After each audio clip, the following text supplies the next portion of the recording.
Friends, brothers and sisters, happy May Day to all of you. We've had a good year last year. The economy grew 4.1%, faster than we had expected. Wages went up broadly, and especially for the lower income. And we've been upgrading our environment, improving Singapore, beautifying heartland estates like Jurong, where we now are. Building, and this is a picture of Jurong, as it is with new buildings to come. You can see the Devanaya Institute, which is a brown building in the right-hand side.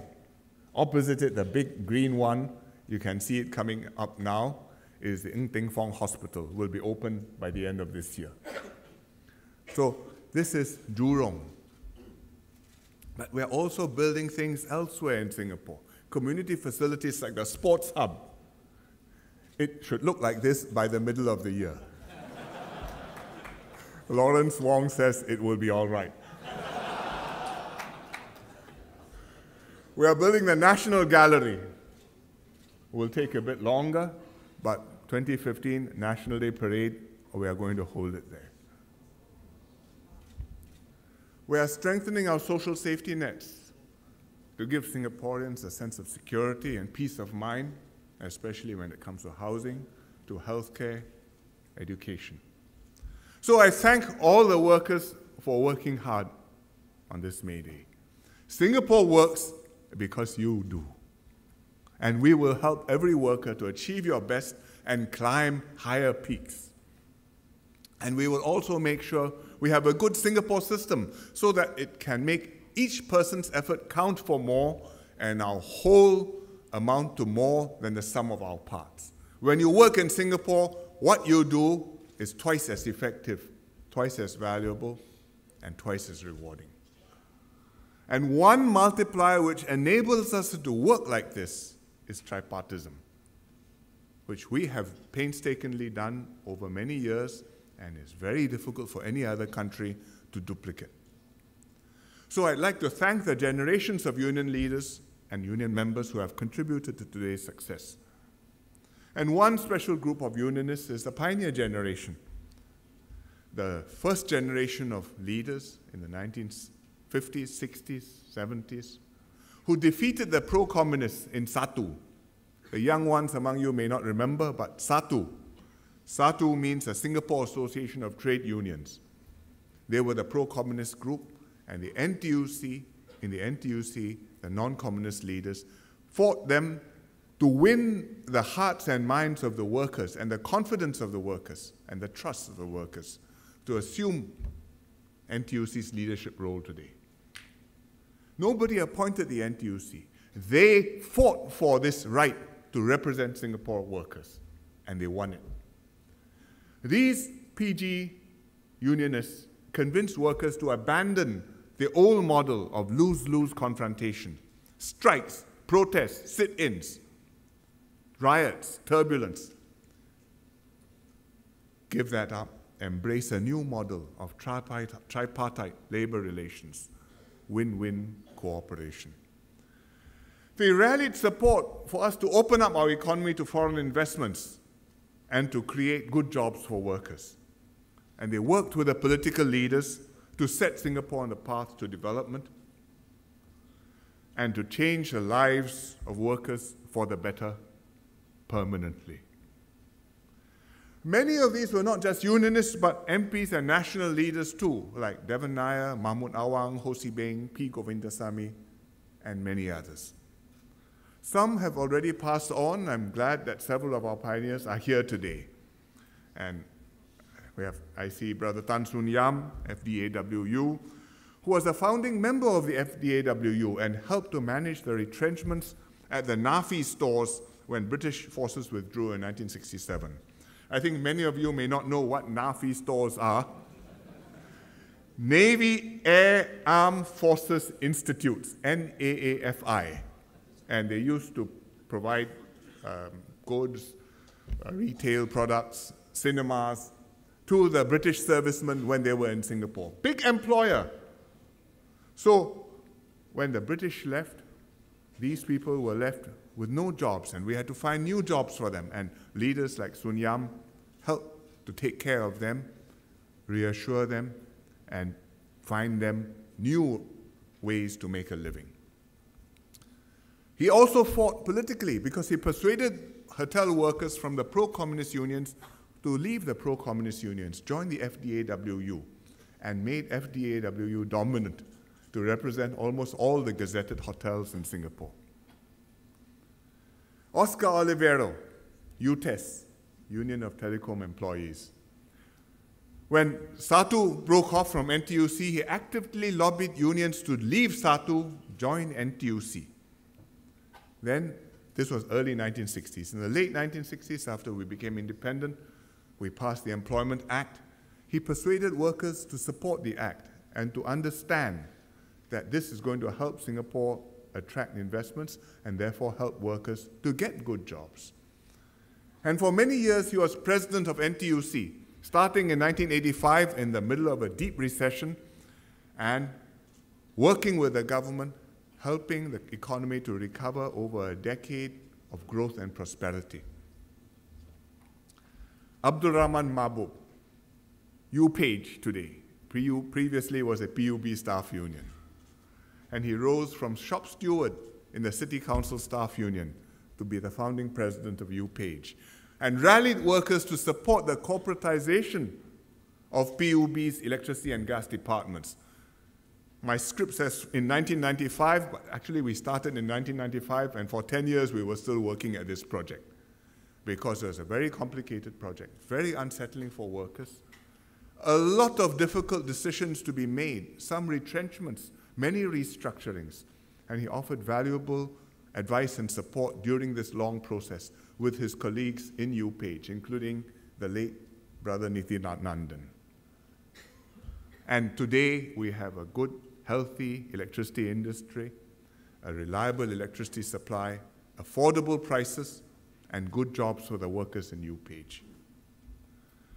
Mr. Edwin Neto, Singapore Teachers Union. He retrained white-collar workers from the British bases when the British left to take on blue-collar jobs in Jurong. Foremen, supervisors. He trained the union leaders in NTUC. And when there were disputes, he helped the unions prepare cases for arbitration. So these are the pioneer generation union leaders and their stories, which we should honor and respect, and especially on May Day. We salute you.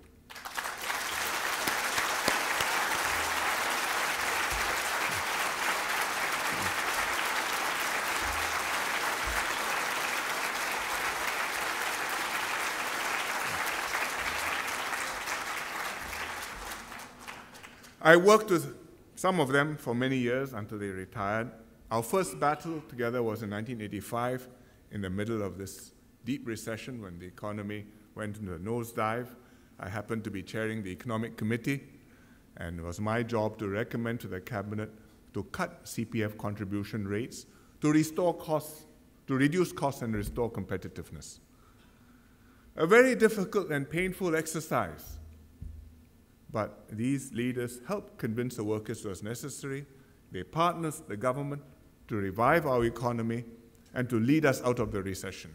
So they have more than earned their place amongst the pioneers. And I'm especially grateful to them because they have groomed a new generation of leaders to continue their good work. And that is what we should do and continue to do. And I think that is why we are honoring the pioneer unionists with other members of the pioneer generation through the PG package, which will help lighten their medical burdens and especially also lighten the burden on their children, people my age and a bit younger, many of whom are here today. And that's why NTUC is organizing events to honor all the pioneers this year. Singapore is at the turning point. Our economy is undergoing major transitions, so is the society. If you compare to any other country in the world, I think we are doing well. But we are going through changes, difficult ones, and it's brought stresses and strains. Competition, anxiety, widening income distributions, worries over cost of living. So last week I met union leaders for lunch, And they said that the economy was doing well. They appreciated policies to improve workers' lives, like the Pioneer Generation Package, like workfare. But they could also see some worries ahead, especially for the more vulnerable workers, the lower wage ones, whose incomes they would like to see grow faster, and the older ones, concerned about living expenses in old age, healthcare, but also other living expenses. And we've been working hard, not just in the last 2 years, but over the last decade and longer, as these problems came up on the horizon, as we could see the issues which we're going to have. We've been working to address workers' concerns and improve everyone's lives. So ComCare, workfare, productivity schemes, all these are new current buzzwords, but in fact, these are things we have been doing for a decade and longer. We've been keeping our economy competitive so that it can offer new and exciting jobs. We've been upgrading our workers through CET to take on better jobs at higher pay. We've been strengthening social safety nets to help vulnerable groups, for example, through the additional housing grant, through Medifund Silver workfare. And this is how we have come through crisis successfully and strengthened our position in the world. And this is what we must do together to improve all our lives. But what more must we do? Hsien talks about cheaper, better, faster. I think we can also say better, better, better. Better. Better workers, better jobs, better lives. Let's start with better workers. We have one of the best workforces in the world. Barry puts us #1, has done so for many years now, for quality of workforce. And companies also have that assessment. So I meet Rolls-Royce, which has a very good operation here in the Seletar Aviation Park. And they tell me that the workers in Singapore are as productive as their workers back in Derby, in England. We've trained there, we've worked with them, they know our quality, we know their quality. So we have good workers, we have a good workforce, but no lead is permanent, and the competition is relentless. In other countries, the workers are also trying to be cheaper, better, and faster. And it's not just in the poor developing economies, but even the mature developed ones too. And we have to know that, and we have to be conscious of it and respond to it. I talked to one PSA union leader, and he said it's very hard to get Singaporeans to operate cranes. So I was very happy to see we have a crane operator just now. It's as exciting as driving a racing car.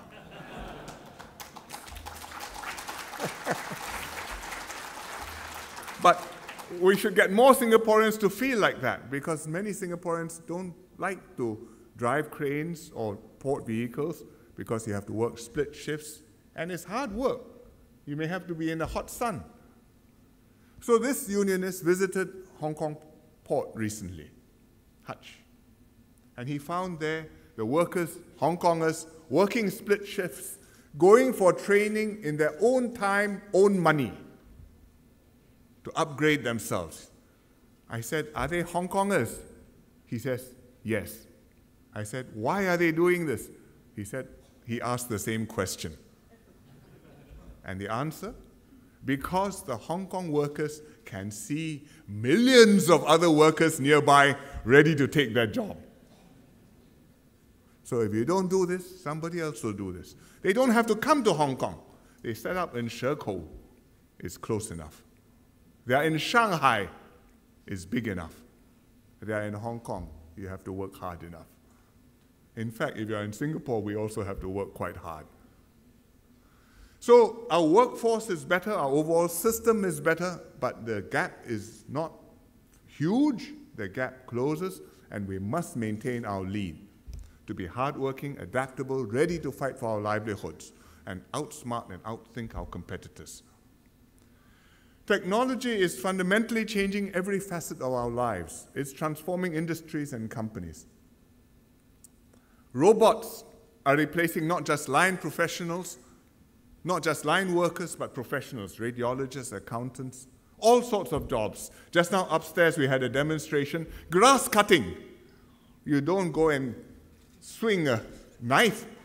You play with a joystick and the robot will cut the grass for you. And this is not in future, this is now. So all jobs are going to be changed.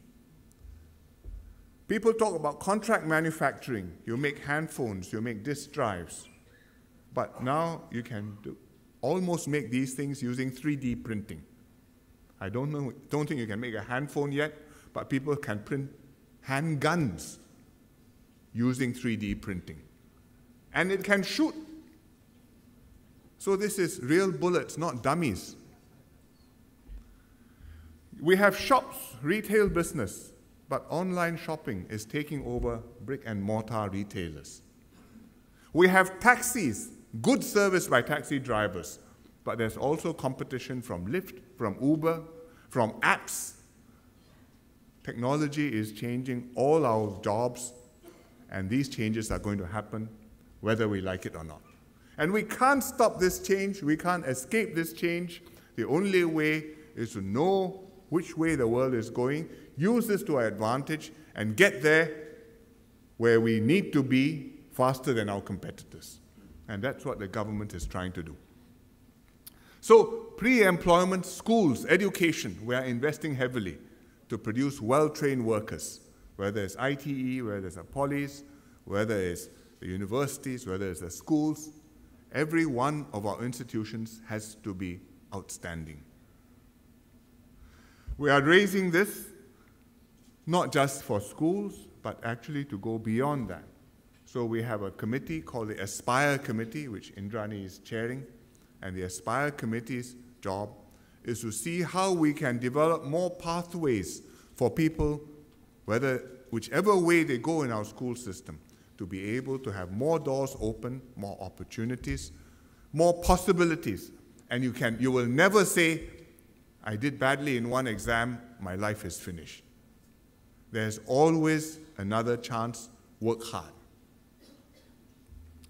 So, pre-employment, we have to upgrade our workers. Re-employment, we have to help the older workers continue working as long as they can, even beyond 65. And I talked about this just now in my Chinese speech. I think you've got my message. I don't need to repeat what I said. But we are fully supporting ongoing tripartite discussions to extend the re-employment age beyond 65. And we will get there. During employment, we are focusing on promoting CET for people already working. And knowledge is becoming obsolete more quickly. It's critical that you keep on updating yourself and reloading firmware. When you have an iPhone, the apps, every few days, new updates, new upgrades, old bugs fixed, new capabilities. Better have the latest one. When you're a worker, we better have the latest firmware in our brains also. You have the wrong firmware, it has a bug inside it, we have a problem. So we have to upgrade this and continue to upgrade this. And we've been working on this for some time with good results. But we were confident we could do even better, putting together E2I in 2 good campuses with training providers, career counselors, classrooms, under one roof. Then the workers can find the relevant trainer, the trainers can work with the workers, develop relevant courses, and we can do job matching, career development services, and workers can get advice on managing their careers. And that's why, although CET has been operating now for, I think, 10 years, we have decided to build these 2 campuses. The East Campus operated by WDA and the West Campus operated by E2I. And the government is funding these 2 campuses. We are paying for it $300 million, but I think it's money well spent. So that's why today I'm very happy before coming in for this rally, upstairs, we launched this Devan Nair Institute for Employment and Employability. It looks a handsome building. But it's not just the building, it's what's inside it, offering services, catering to different skills and workers. I had a mini tour around earlier.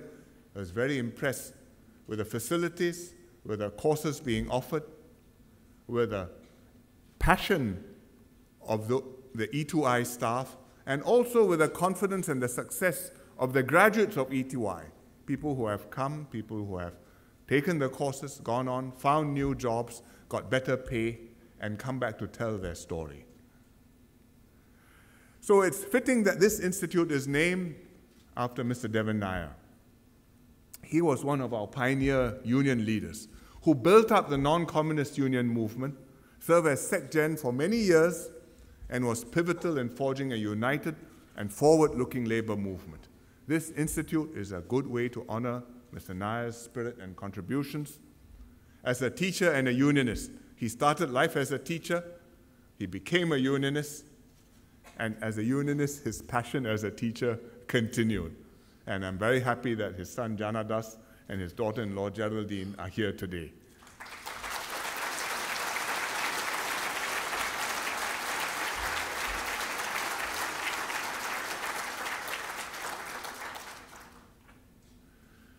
We have another CET institute coming up in Paya Lebar, the Lifelong Learning Institute, which will be opening later this year.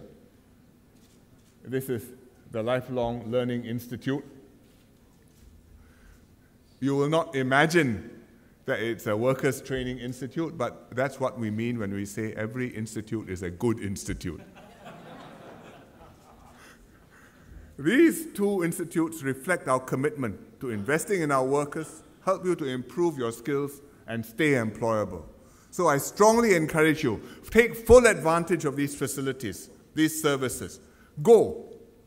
I asked one lady just now, why did you come for the course? She said she was working, she wanted to upgrade herself, the union recommended her, she came. I said, did you pay? She said, no, this course was free. Couple of days, she gained confidence, she's found a better job. I spoke to her, I would have hired her too.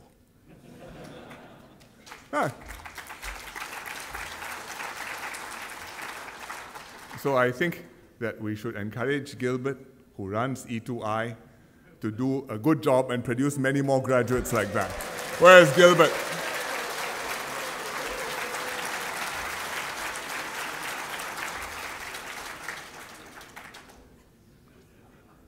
So we can't tell our competition to go away. They want to eat our lunch, we know that.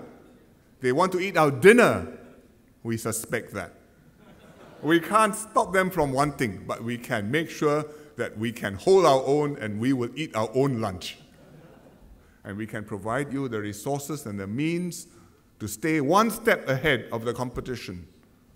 And we will have a Singapore system which we can work together to build to maximize your potential, maximize your contributions. And if you apply yourself and make the effort, you will succeed, and so will Singapore.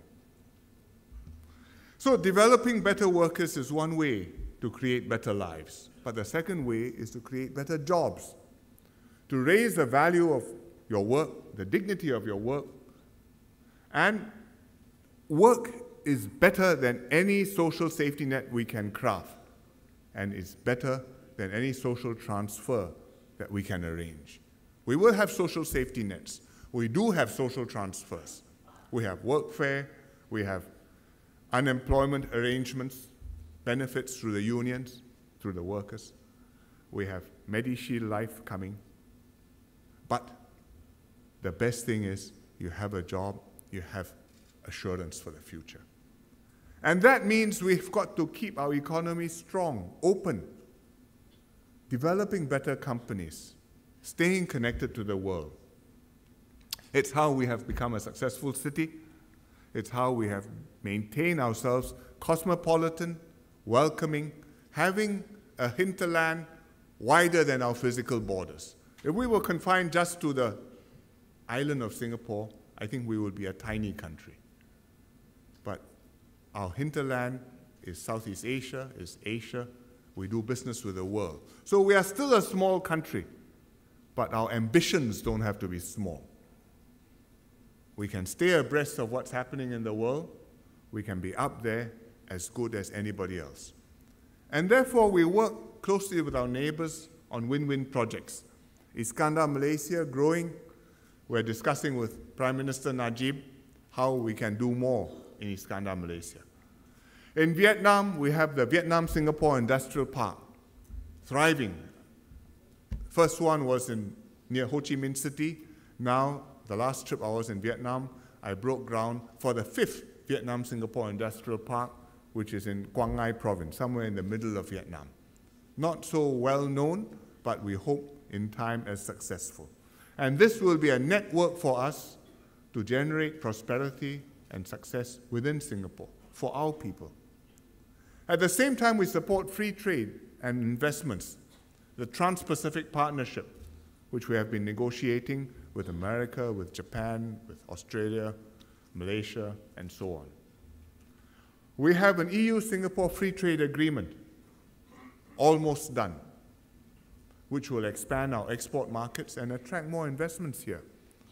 So we want a strong economy in order for us to have good lives for our people.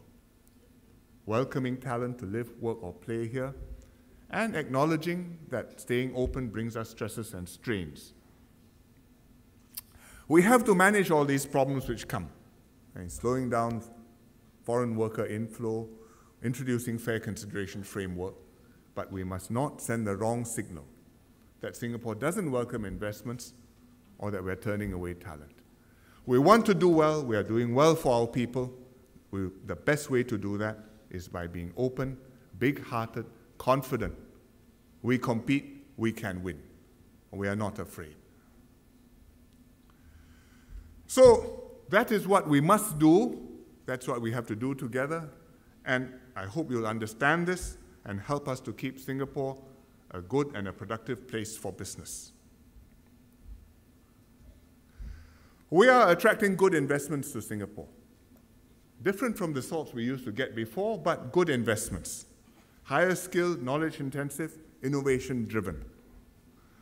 I go to these new projects from time to time when I can. And last year, I went to one interesting one, Lucasfilm. And this is not a scene from Star Wars. It looks like a sand crawler, but it's actually, and it's called a sand crawler, but it's actually Lucasfilm's office in Singapore at Buona Vista, 1 North. Lucasfilm produces not just Star Wars movies, but also many other movies now using digital animation and special effects. And they could have put this building anywhere in the world because you just have a broadband fiber, you connect to San Francisco, and you can do business. But they chose Singapore because we have an international talent base, because we have good infrastructure, because we have creative minds with the right skills to create amazing special effects. I visited them at the Sandcrawler in January, and I met some of the people, many Singaporeans as well as artists, animators, special effects, experts from over the world. And this is the team. I told them you should do a special effect on this team. I didn't bring it to you, but they sent it to me, and the special effect showed the front row still there. Behind, a huge wave was coming to meet us from their next movie. So it's fascinating work, and they were all excited to be there. So we also must upgrade ourselves in order to be up there with those companies and to get those jobs. And our local companies also must upgrade themselves to be there. We are helping them to raise their productivity. They've been doing so for some time, and there are many schemes available. There are so many acronyms that we lose count. PIC, Productivity Improvement Credit, or Incentive Credit. Innovation Credit. Capability Development Grant. Tax incentives. Inclusive Growth Program. You name it, we have it. The schemes are there, the effects are there. And upstairs, when I went around, they showed me some of the ways you have been using the schemes. Instead of having the expert stir the kway teow, you have a machine spin and spin and spin and spin, and there's a paddle inside which stirs the kway teow around. When it's ready, the kway teow pours out by itself. You just have to sit there and eat it. And many other gadgets and devices and techniques in order to upgrade the way SMEs can operate, in order to make them more productive, more profitable, and so they can offer better jobs for their workers. I think the SMEs understand this. They are beginning to take full advantage of this, and we will continue to support them to the maximum in order to be able to succeed in this very difficult job. I know they have a tough job. You know they have a tough job. Your employees in them realize how difficult it is, but we will be able to help many of them to succeed together.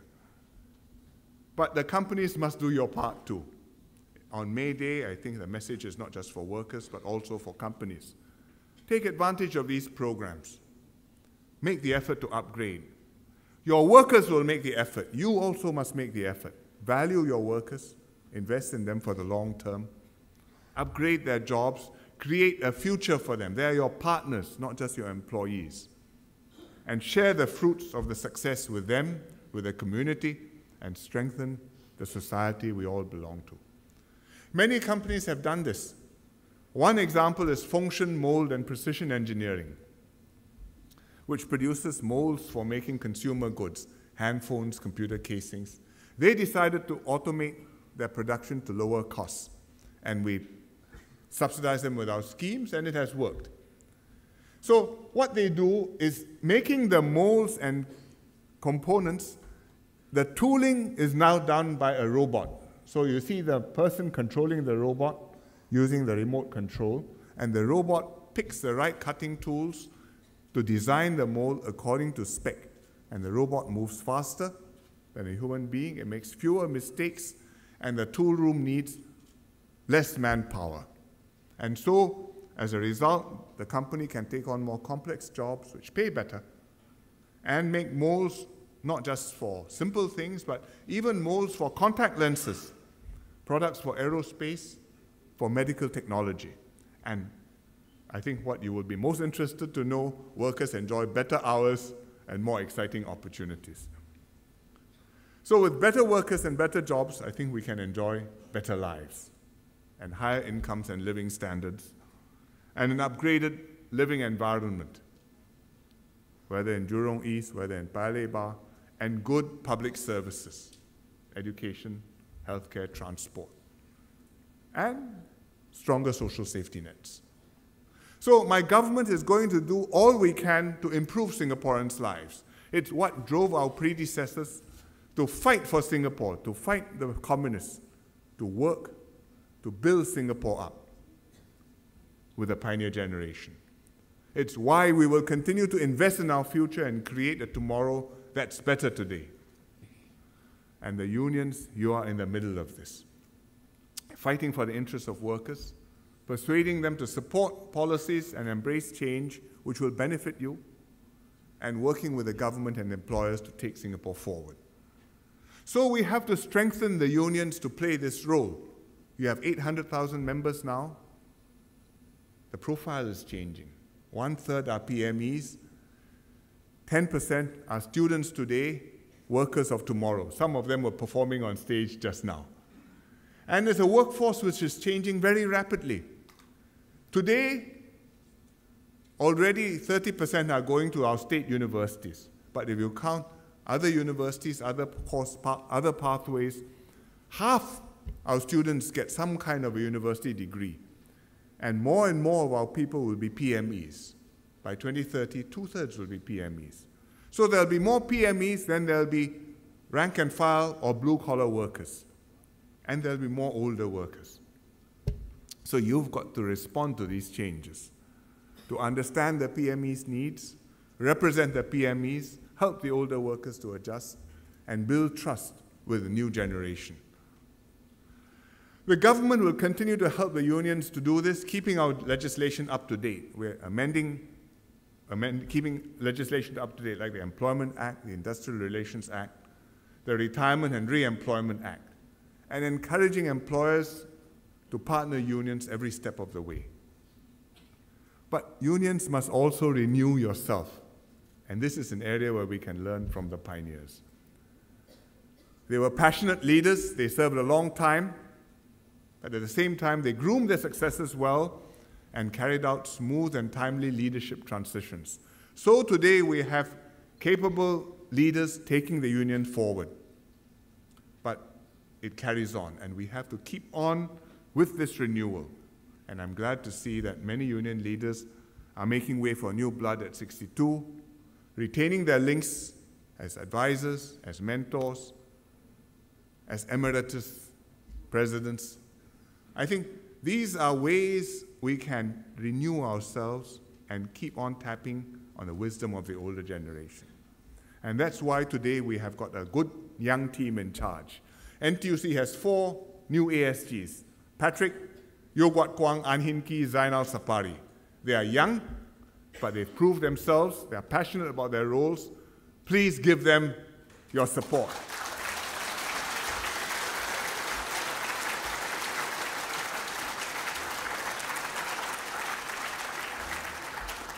And I should mention 2 more, Cham Hui Fong and Heng Chi Hao as well. Not new, but still quite young.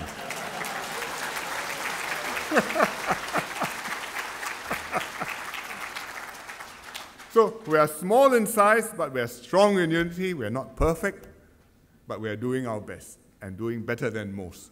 So as we celebrate May Day, let's count our blessings and show our appreciation to one another. Employers, workers, government, Singaporeans. Let's commit ourselves to strive better, to do better as an economy, a society, and a nation. This is the way to a better future for better workers, better jobs, and better lives. Happy May Day. Thank you.